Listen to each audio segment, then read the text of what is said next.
Welcome back to Flashpoint. Charlotte City leaders working with stakeholders to help bring Uptown back to its former glory. But rising crime rates and remote work options are forcing City Council to chart new territory in this post-pandemic era. Joining us now, Charlotte City Councilman Malcolm Graham, who represents part of Uptown there on City Council. Councilman, thanks for coming back. We appreciate it. I appreciate it. Glad to be here. So, in your mind, do you think Uptown is back to where it was, say, 3 or 4 years ago?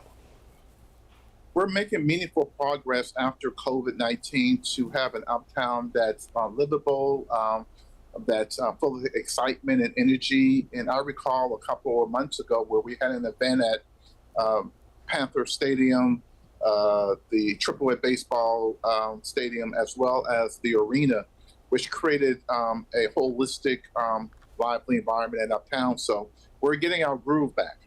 Let's talk about something aside from some of that, and that is CMPD data from the last 5 years shows a slight increase in violent crime uptown. CEO of Blumenthal Arts telling City Council a few weeks ago it's a concern for folks going there to see shows. Is that sort of hurting the overall recovery of Uptown?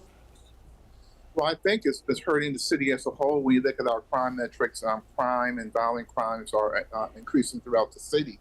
Certainly, Uptown is not immune to that as well.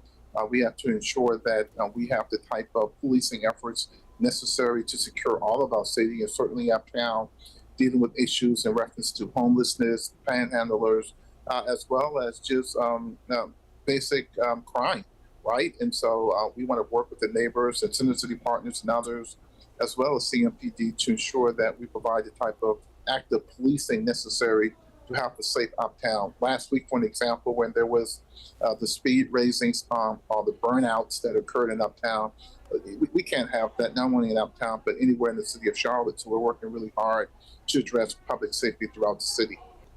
Some big plans underway for Uptown. Several new buildings going up, a new food hall, transit center, which you and your colleagues have been addressing in recent meetings. What do you think Uptown's going to look like in, say, a decade? Oh, wow. I think you'll see a newly renovated Charlotte Transportation Center. Hopefully the Hornets practice facilities will be on the top of that facility as well. Spectrum Arena currently is going through a 3-year renovation. The Link Silver Line now is under alignment. A new Gateway Station, hopefully a renovated Bank of America Stadium with the entertainment district there. And even going back to the Charlotte Transportation Center, part of that is to try to create a festival plaza atmosphere along the Brevard Street as well. So more residents living in Uptown Charlotte for sure, more businesses through the North Tryon Street area with the library being built, as well as the North Tryon Project Action Plan. So the Innovation District, which is on the outskirts of Uptown, which is the new medical school, Wake Forest and Atrium Health combining, and they're committed to build a building every year for the next 10 years. So Uptown will look significantly different than it looks today, and I'm really excited about that. I noticed one point you said a renovated Bank of America Stadium. Does that mean that we are giving up on the idea of a new Bank of America Stadium? Well, that's to be determined. Obviously, it's a lot cheaper to renovate an existing facility than to build a new one, but that's to be determined. Obviously, something needs to happen there in terms of the Bank of America Stadium. It's one of the oldest stadiums in the NFL.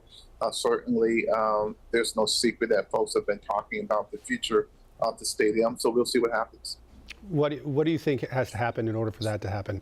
Substantial money from the private sector? Well, Charlotte is built on public-private partnerships, and certainly that will be a model that we will take a look at as well. It's a model that we utilize with the Charlotte Hornets and other professional sports teams in the city, and so obviously there'll be some type of public participation.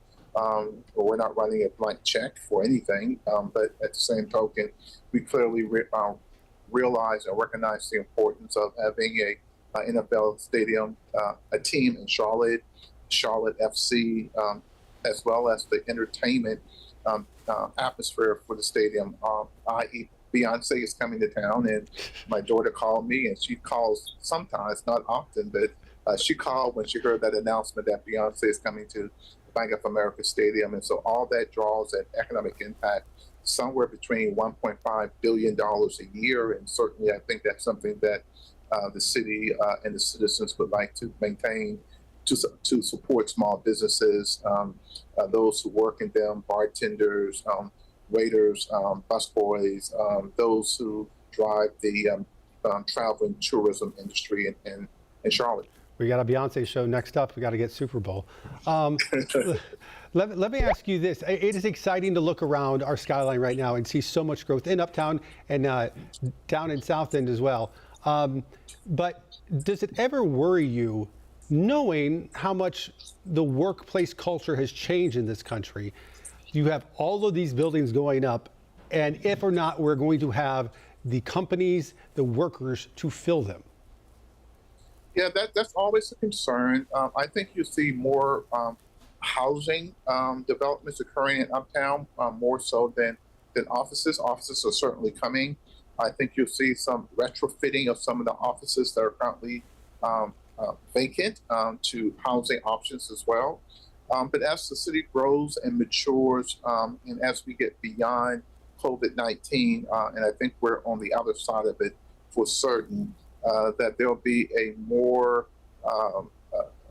employees like myself willing to come into the office to do the work, to build team morale, and to create an environment where teams can exist.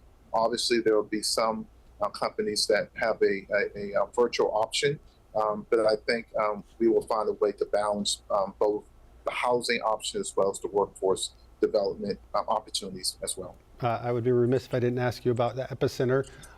Been sitting there for a few years now, not completely empty, but largely empty. It looks like it's back to the path of a new future. Where do things stand with it? I'm really excited about the Epic Center. I met the new developers at a Center City Partners meeting a couple of weeks ago. They're excited about the work that we're doing at the Spectrum Center as well as the Charlotte Transportation Center. They want to be a part of that plaza, that excitement in terms of creating a new district, and they're a part of that. And so I think once you put together the Spectrum renovation, the Charlotte Transportation Center, the Epic Center itself, a Boulevard Street with a festival type of boulevard all together, it creates a lot of synergy for everybody. So certainly I'm excited about what they're about to do with their facility and how that blends in with all the others. All right, Councilman Malcolm Graham. Councilman, thanks for coming on. We appreciate it as always. Thank you very much for the opportunity. All right, take care. More Flashpoint after this.